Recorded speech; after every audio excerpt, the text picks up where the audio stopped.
Председателот на Собранието Трајко Велјановски ги распише изборите предвремени за 5 јуни. Дали тие ќе се одржат или не, со оглед на насилството кое што се случува по улиците и заканите на СДСМ за ескалација на состојбата и невладините организации на Сорос? 5 јуни е оној договор, е оној датум кој што беше постигнат согласно договорот на четирите политички партии и е ден кој што е забетониран за нивното одржување.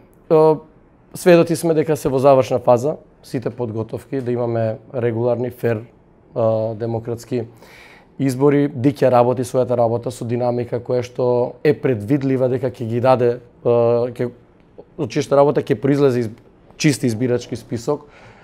Претпоставам дека ќе биде по мерките на барањата на одредени лидери, особено на Зоран Заев. Мислам дека ќе беше апсурдно во една ваква ситуација да немаме избори, бидејќи логиката на изборите е во насока на надминувањето на кризата. Тоа е и целта на овие... Кризата беше предизвикана за да има избори. А Зоран Заев постојано заедно со СДСМ и Сорос работат избори да нема.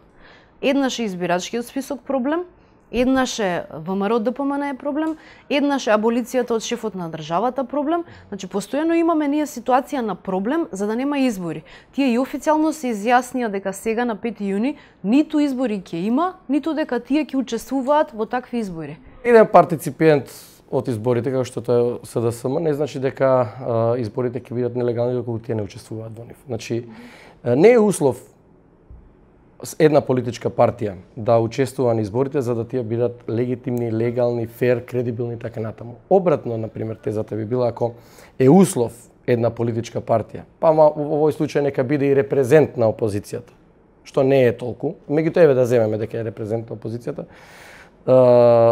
услов за да бидат изборите фер, регуларни, за да тие излезат. Во тој случај, во секој идни наредни избори можеме да имаме ситуација да било која друга опозиција ја уценува власта околу прашањето на изборите и би влегле во еден магиосен круг на немање на избори. Ама ние сме во тој магиосен круг, тоа е проблемот.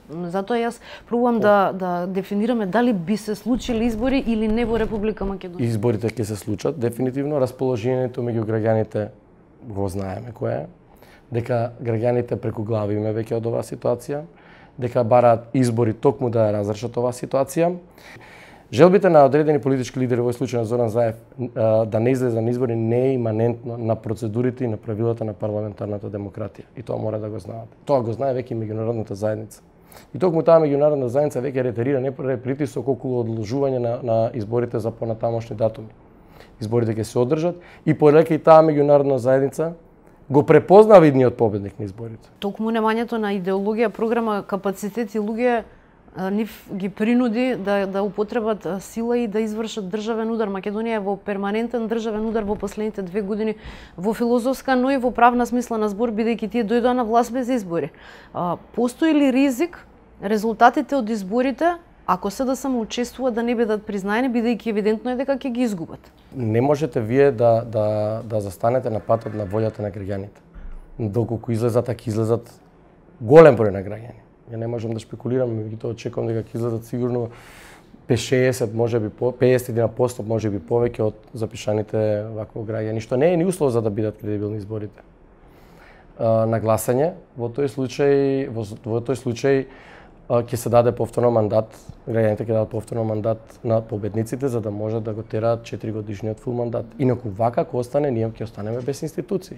Ако некому идеја е или намера е да направи дезинтеграција на институциите на системот, да се распадне суверенитетот на државата да ја нема, тогаш ја погрешил професијата. Токму професијата политичар е да се грижи за интересите на државата. Односот што го има Зоран Заев и врхушката на СДСМ кон оваа и нивна држава, заедничка наша држава, е промашена работа. Начинот на кој што тие својата политичка агенда ја тераат е комплетно изместена од нормалното политичко действување. Тоа изместување започна уште со оној момент кога се нелегитимни, противзаконски стекнати, нерелевантни, монтирани аудио материјали се обидеа да направат уцена на највисоките државни институции за да влезат во влада, во техничка влада и да они направат избори по тертип, односно по мерки како што тие сакаат. Тоа е невозможно. Евидентно е дека промашена политика можат да спроведуваат само промашени луѓе, а такви во политиката се Радмила Шекеринска со 25 години порази позади себе и ниедна победа и за СДСМ и на избори, и Зоран Заев, два пати аболициран политичар со криминално досие и милиони на своето конто, кое што сака да дојде на власт по можност без избори.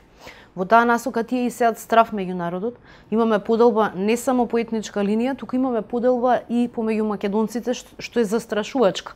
Ова насилство кое што се случува по улиците воопшто не е занемарлива работа. Шефот на државата спроведе одлуки за аболиција, за да ги сведе сите политичари на стартна позиција иста, како би можеле изборите на 5 јуни да бидат фер, демократски и со исти позиции и на Никола Груевски и на Зоран Заев како два политички опоненти. Меѓутоа се тврди дека оваа одлука на шефот на државата долеала масло на огнот. Дали го угаси огнот или го долеа огнот? Што мислите вие? Поред мене председателот на државата со оваа одлука става крај на досегашното политичко делување, крај, особено што е многу битно, затоа и таа реакција имаше од меѓународната заедница, крај на мешањето на меѓународната интервенција и кое што отиде премногу далеко.